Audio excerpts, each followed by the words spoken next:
சமயபுரம் ஆலயத்தில் சித்திரை தேரோட்டம் மிகவும் பிரசித்தி பெற்றது.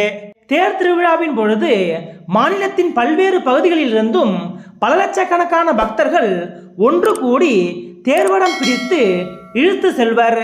ஆயிரக்கணக்கான பக்தர்கள் அலகு குத்தி கொண்டும் பால்குடம் எடுத்துக்கொண்டும் அக்னி சட்டி ஏந்தியும் வந்து அம்மனை வழிபடுவர்.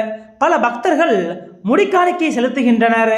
இங்கிருக்கும் அம்மனுக்கு விருப்பமானவையாக மாவிளக்கும் எலுமிச்சம்பழ மாலையும் திகழ்கின்றன.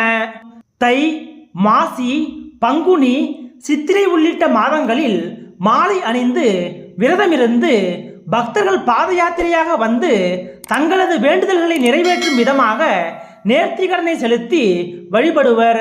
இங்கு கரும்பு தூளி எடுத்தல் என்ற விசேஷ பிரார்த்தனை பிரசித்தம்.